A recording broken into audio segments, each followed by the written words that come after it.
మీరు 500 ఎకరాలు ఈ సంస్థకి ఇస్తున్నారు. ఈరోజు అనకాపల్లిలో కొంత ల్యాండ్ ఇస్తున్నారు, ముడసల్లో కొంత ల్యాండ్ ఇస్తున్నారు, తరువాడలో ఆనందపురం మండలంలో కొంత ల్యాండ్ ఇస్తున్నారు. రేపు పొద్దున సబ్మెరీన్ కేబులింగ్ ల్యాండింగ్ స్టేషన్ దగ్గర కోస్ట్ కానుకొని బీచ్ కానుకొని ఒక 15 ఎకరాలు 20 ఎకరాలు ఇస్తున్నారు. సో డిఫరెంట్ లొకేషన్స్లో ఇస్తున్నారు. సో 25 ఎకరాల్లోనూ 30 ఎకరాల్లోనూ ఒక డెవలప్మెంట్ సెంటర్ పెట్టమనేటువంటిది ఈ ప్రాంత ప్రజలు కానీ రాష్ట్ర ప్రజలు కానీ వారి తాలూకా ఎపీల్ని ఈరోజు ప్రభుత్వం ముందు పెడతా ఉన్నాం. దీనికి సమాధానం చెప్పమని చెప్పి కోరుతా ఉన్నాం. దీంతో పాటు ఒక డాటా సెంటర్ ఏర్పాటుకి పవర్ రిక్వైర్మెంట్స్ సహజంగా 1 గిగావాట్ డాటా సెంటర్కి గంటకు కావాల్సింది 10 లక్షల యూనిట్లు గంటకి. నేను చెప్పేది గంటకి అంటే 1 million units per hour 1 gigawatt develop data సెంటర్కి. ఈరోజు మన విశాఖపట్నం నగరం అంతా కలిపి అంటే జీవీఎంసీ పరిధిలో గంటకి ఎన్ని యూనిట్లు కాలుతున్నాయో తెలుసా మీకు? మొత్తం జీవీఎంసీ పరిధిలో గంటకి ఈ డొమెస్టిక్ కానీ ఇండస్ట్రియల్ కానీ లేకపోతే అదర్ పర్పసెస్ అన్ని కలుపుకుంటే గంటకి యూసేజ్ 1 మిలియన్ యూనిట్స్. అంటే 24 గంటలకి 24 మిలియన్ యూనిట్లు రిక్వైర్మెంట్. అంటే ఈక్వల్ టు విశాఖపట్నం లాంటి పెద్ద నగరానికి గంటకి ఎంతైతే రిక్వైర్మెంట్ ఉందో ఈ గంటకి 1 గిగావాట్ డెవలప్మెంట్ డేటా సెంటర్కి అంత రిక్వైర్మెంట్ ఉంది. కాదంటలేదు, తప్పులేదు. ఒక కంపెనీ వచ్చినప్పుడు ఆ కంపెనీకి రిక్వైర్మెంట్స్ ఉన్నప్పుడు ఆ పవర్ సప్లై కానీ లేదా దానికి సంబంధించినటువంటి వాటర్ సప్లై కానీ దాని ఇన్ఫ్రాస్ట్రక్చర్ ఇవ్వాల్సినటువంటి బాధ్యత ప్రభుత్వాల మీద ఉంది. అందులో ఏ రకమైనటువంటి సందేహం లేదు. కానీ దీన్ని మీరు అసెస్ చేశారా లేదా? ఇంత పెద్ద ఎత్తున పవర్ కన్జంప్షన్ అనేటువంటిది ఒక సంస్థకి రిక్వైర్మెంట్ ఉన్నప్పుడు గ్రిడ్ మీద పడేటువంటి బర్డెన్ ఎంత, తద్వారా వచ్చేటువంటి ఇబ్బందులు ఏంటి, అసలు దీని మీద ఏమైనా అసెస్మెంట్ అనేటువంటిది ప్రభుత్వం చేస్తుందా లేదా అనేటువంటిది కూడా నిపుణులు సంబంధించినటువంటి ఎనర్జీ డిపార్ట్మెంట్కి సంబంధించినటువంటి దాని మీద అవగాహన కలిగినటువంటి నిష్ణాతులు కొన్ని అనుమానాలు వ్యక్తం చేస్తూ ఉన్నారు. దాని మీద కూడా నివృత్తి చేయమని చెప్పి కోరుతా ఉన్నాం. ఇక మూడోది 22,000 కోట్ల రూపాయలు ఇన్సెంటివ్స్ ఇచ్చారు ఈ సంస్థకి. ఏ సంస్థ కన్నా సహజంగా వచ్చినప్పుడు ఓ సంస్థ మన దగ్గర పెట్టుబడి పెట్టాలనుకున్నప్పుడు మీరు ఏం సహకరిస్తారు, ప్రభుత్వంగా మీరు ఏమి ఇస్తారు అనేటువంటి సహజంగా అడుగుతారు. సో ఇప్పుడు మనం ఇచ్చేటువంటి ఈ భూముల్లో ప్రభుత్వం ఇచ్చినటువంటి జీవో ఏంటంటే ఇచ్చేటువంటి ల్యాండ్లో 25% రాయితీ. ఇది చాలా చిన్న పోర్షన్. ఇది పెద్ద కన్సిడరేషన్లోకి అవసరం లేదు. సహజంగా ఎక్కడన్నా ఇచ్చేటువంటి పవర్లో సంబంధించినటువంటివి మేజర్ ఇన్సెంటివ్స్. క్యాపిటల్ సబ్సిడీ కూడా 2,200 కోట్ల రూపాయలు. మొత్తం మీద క్యాపిటల్ సబ్సిడీ ఎంతంటే వాళ్ళు ఎంతైతే పెట్టుబడి పెడతారో పెట్టుబడి పెట్టినటువంటి దాంట్లో 2,200 కోట్ల రూపాయలు క్యాపిటల్ సబ్సిడీ కింద మళ్ళీ వాళ్ళకి రిటర్న్ ఇచ్చేస్తుంది ప్రభుత్వం.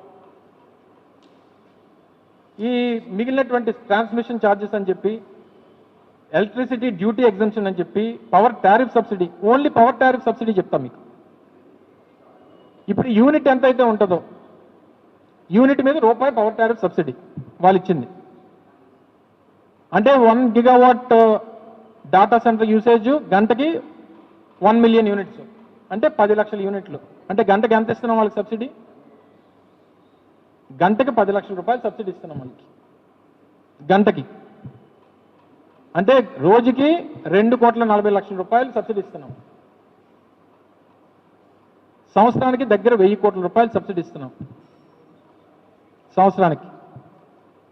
ఇది ఓన్లీ ఎలక్ట్రిసిటీ టారిఫ్ ఏదైతే ఉందో టారిఫ్ మీద ఇచ్చేటువంటి సబ్సిడీ మాత్రమే. ఇది కాకుండా ఎలక్ట్రిసిటీ డ్యూటీ ఎగ్జంప్షన్ 15 సంవత్సరాలకి, ఇది దగ్గర 1,200 కోట్ల రూపాయలు. ట్రాన్స్మిషన్ ఛార్జెస్ 20 సంవత్సరాలకి అదొక 2,000 కోట్ల రూపాయలు, 4,000 కోట్ల రూపాయలు సారీ. సో ఇలాగా అన్ని కలిపి 22,000 కోట్ల రూపాయలు సబ్సిడీలు ఇస్తున్నాం.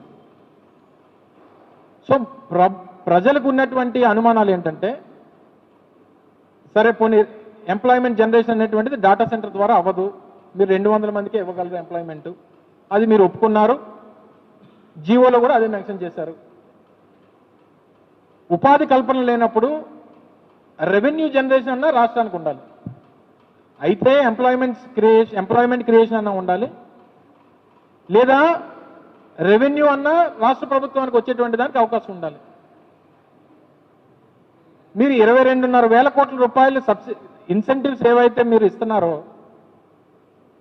రాష్ట్ర ప్రభుత్వానికి తద్వారా వచ్చేది ఏంటో చెప్పలేదే మీరు. సపోజ్ రాష్ట్ర ప్రభుత్వానికి ఒక 50,000 కోట్ల రూపాయలు వస్తుందని అనుకున్నాం, 20,000 కోట్ల రూపాయలు కొన్ని సబ్సిడీ కింద ఇచ్చారంటే కొన్ని అర్థం ఉంది. అది మీరు ఎక్కడ మెన్షన్ చేయలేదు, ఎక్కడ క్లారిటీ ఇవ్వలేదు రాష్ట్ర ప్రజలకి. నాలుగోది వాటరు 5 టీఎంసీ ఆఫ్ వాటర్. ఏమని ప్రామిస్ చేశారు వాళ్ళకి? 5 టీఎంసీ ఆఫ్ వాటరు పోలవరం నుంచి వచ్చేటువంటి లెఫ్ట్ మెయిన్ కెనాల్ నుంచి వచ్చేటువంటి వాటరు, ఉత్తరాంధ్ర ప్రాంతానికి ఏదైతే Visakhapatnam domestic purposes, Visakhapatnam industrial పర్పసెస్కి ఎలకేషన్ ఎంత పోలవరంకి సంబంధించి 23.44 TMC Visakhapatnam domestic and industrial పర్పస్కి ఎలకేషన్ ఇది పోలవరం నుంచి. ఇది ఎప్పుడు చేసింది? 2004లో. ఇక ఈస్ట్ గోదావరి విశాఖపట్నం సంబంధించినటువంటి అగ్రికల్చర్ ఆయకట్టుకు సంబంధించి 4 లక్షల ఎకరాలకు సంబంధించినటువంటి ఆయకట్టుకి ఎలకేషను దగ్గర 104 టీఎంసీ. సరే, దాని జోలికి పోవద్దు మనం. మీరు 23.44 టీఎంసీలో ఇచ్చేటువంటి, అందుకని నేను ఇది సబ్జెక్టు కరెక్షన్ సంబంధించినటువంటి గవర్నమెంట్కి సంబంధించినటువంటి పెద్దలు మాట్లాడినటువంటి మాటలకి నేను రిప్లై ఇస్తున్నా. 5 టీఎంసీ ఆఫ్ వాటర్ పోలవరం నుంచి మేము అలొకేషన్ ఇస్తామని చెప్పి దీనికి అని చెప్తా ఉన్నారు. అంటే విశాఖపట్నం డొమెస్టిక్ పర్పసెస్కి 24 టీఎంసీ వాటర్ ఏదైతే అలొకేషన్ ఉందో దాని నుంచి మీరు 5 టీఎంసీ వాటర్ మీరు ఇచ్చేస్తే దాన్ని ఎలా కాంపెన్సేట్ చేస్తారు? దానికి ఏమన్నా ఒక స్టడీ ఏమైనా చేశారా? నేను సంబంధించినటువంటి శాఖ మంత్రిగా చేశా, ఇండస్ట్రీస్ మినిస్టర్గా చేశా. ఏ సంస్థ వచ్చినా సరే వచ్చేటటువంటి సంస్థ అడిగేటువంటిది ప్రభుత్వం అనేది మాకు proper water supply, proper road infrastructure, proper road facilities, proper water supply facilities, electricity facilities ఇవ్వాలనే కోరుతాయి. అది ఇవ్వాలి, అందులో ఏం తేడా లేదు, ఇమ్మనమనే కోరుతున్నాం. కానీ మీరు ఇస్తూ ఆ ఇచ్చినటువంటి దాన్ని ఎలా కాంపెన్సేట్ చేస్తారు? దాని మీద మీకు ఏమైనా ప్రణాళిక ఉందా? దానికి ఏదైనా సమాధానం మీ ప్రభుత్వం దగ్గర ఉందా అనేటువంటిది మా ప్రశ్న, ప్రజల ప్రశ్న. సరే, పోలవరం నీరు విశాఖపట్నానికి ఎప్పుడు వస్తుంది? దాని మీద ఏమైనా అంచనా ఉందా? ఒకవేళ ఈ సంస్థ 2026-27 కల్లా దీని కంప్లీషన్ పూర్తి చేసేస్తాయి, అప్పటికే వాళ్ళు వాటర్ రిక్వైర్మెంట్స్ అవసరం అయితే 2027 కల్లా పోలవరం నీరు విశాఖపట్నంకి వస్తుంది అన్నటువంటి ప్రామిస్ ఏమైనా ఉందా? ఒకవేళ విశాఖపట్నంకి వచ్చినటువంటి వాటర్నే మీరు ఇవ్వాలని చెప్పి ప్రతిపాదించినప్పుడు ఒకవేళ 5 టీఎంసీ పోలవరం నుంచి వచ్చిందే ఇస్తే మరి ఆ 5 టీఎంసీ వాటర్ని కాంపెన్సేట్ ఎలా చేస్తారు విశాఖపట్నం నగర ప్రజలకి? దీని మీద మీ దగ్గర ఏం సమాధానం ఉందా? సో దీన్ని ప్రాపర్గా పెట్టి గూగుల్ వచ్చేస్తుంది అనేటువంటి దాన్ని మీరు మార్కెటింగ్ చేసుకునేటువంటి దానికన్నా, ఎస్ గూగుల్ రావడాన్ని వెల్కమ్ చేస్తాం, కానీ గూగుల్ రావడం వల్ల, గూగుల్ డాటా సెంటర్ రావడం వల్ల వచ్చేటువంటి అడ్వాంటేజెస్ రాష్ట్రానికి ఏంటి అనేటువంటిది యువత ఎదురు చూస్తూ ఉన్నారు. సరే, ఉపాధి పరంగా చూస్తే ఉపాధి మీరు ఇచ్చేటువంటిది 200 మంది అనేటువంటి చెప్తున్నారు. సో ఉపాధి మీద పెద్దగా హోప్స్ అనేటువంటివి యువతకు ఉండకపోవచ్చు. అందుకని యువత ఏం కోరుతుంది? గూగుల్ లాంటి సంస్థకి, ఇంత పెద్ద సంస్థకి మీరు ఇన్ని ఫెసిలిటీస్ ఇస్తున్నప్పుడు, వాటర్ ఇస్తున్నారు, ఎలక్ట్రిసిటీ ఇస్తున్నారు, ఇన్సెంటివ్స్ ఇస్తున్నారు, క్యాష్ బెనిఫిట్స్ ఇస్తున్నారు, ల్యాండ్ ఇస్తున్నారు, ఇన్ని ఇస్తున్నప్పుడు రెవెన్యూ జనరేషన్ ఏదైనా ప్రభుత్వాన్ని చూపిస్తున్నారా అనేటువంటి దాని మీద మీకు క్లారిటీ లేదు. వాటర్ అలొకేషన్స్ చేశారు, ఆ అలొకేట్ చేసినటువంటి వాటర్ కాంపెన్సేషన్ ఏంటనేటువంటిది దానికి సమాధానం లేదు. 1 million units per hour requirement, 1 gigawatt data సెంటర్కి రిక్వైర్మెంట్ ఉన్నప్పుడు దాన్ని ఎలా హ్యాండిల్ చేస్తారు అనేటువంటిది ఎనర్జీ డిపార్ట్మెంట్తో ఏదన్నా ఒక అసెస్మెంట్ అనేటువంటి చేశారా? తద్వారా వచ్చేటువంటి ఇష్యూస్ ఏవైతే ఉన్నాయో దాన్ని ఎలా ఓవర్కమ్ చేయాలనేటువంటి దాని మీద ఏమన్నా అసెస్మెంట్ ఉందా? సో దీని మీద ఓ పెద్ద ఎత్తున సమాధానం ప్రజలు కోరుకుంటా ఉన్నారు. తీరా ఈరోజు అదాని చూసిన తర్వాత సో ఓవరాల్గా ఈ ప్రాజెక్ట్కి సంబంధించినటువంటి ప్రమోషన్ కానీ సో దీనికి బ్యాక్గ్రౌండ్ కానీ వీరు రావడానికి ఇక్కడ ఎస్టాబ్లిష్ చేయడానికి అదానీ గారి పాత్ర కూడా ఉందనేటువంటిది అర్థమవుతా ఉంది. సహజంగా వాటి ట్వీట్ చూసిన తర్వాత వాళ్ళతో టైఅప్ అవుతున్నారు. మరి ఇనీషియల్గా అదానీని విశాఖపట్నానికి తీసుకొచ్చింది, వాళ్ళని ప్రమోట్ చేసింది ఎవరు? జగన్మోహన్ రెడ్డి గారు. సో ఓవరాల్గా మేము ఇనీషియల్గా అదానీ గారికి ఏమి ఐటీ ఇండస్ట్రీ సెక్టర్లో కానీ అందులో ఆయన ఏం పాత్ర లేదు. ఆయన ఒక పెద్ద ఎంటర్ప్రూనర్గా ఈ దేశంలో రెండో అతిపెద్ద సంపన్నుడిగా ప్రమోట్ చేయగలడు మన ప్రాంతాన్ని. ఈ ప్రాంతంలో ఆయనకి భూములు ఇస్తే ఆయన ప్రమోట్ చేసి ఈ సంస్థల్ని ఇక్కడ తీసుకురాగలరు అనేటువంటి ఉద్దేశంతోనే ఆ రోజు భూములు కేటాయింపు జరిగింది. సో ఇచ్చినప్పుడు కూడా ఆయన దగ్గర కమిట్మెంట్ తీసుకున్నాం. ఐటీ సెక్టర్లో కూడా ఈ డెవలప్మెంట్ సెంటర్స్ని ఏర్పాటు చేసి ఐటీ ఎంప్లాయ్మెంట్ క్రియేట్ చేయాలని చెప్పి కమిట్మెంట్ తీసుకున్నాం. సో ఇవన్నీ ఉన్నప్పుడు ఎన్ని ప్రశ్నలు వీటన్నిటికి కూడా సమాధానం చెప్పాలన్నటువంటిది నిపుణులు చెప్తా ఉన్నారు, ప్రజలు కోరుకుంటా ఉన్నారు, ఉపాధి కోసం ఎదురు చూస్తున్నటువంటి యువత కోరుకుంటా ఉన్నారు. సహజంగా ప్రతిపక్షంగా మేము కోరుకుంటాం, సమాజానికి విషయాలన్నీ తెలియజెప్పేటువంటి దాంట్లో మీరు కూడా కోరుకుంటారు.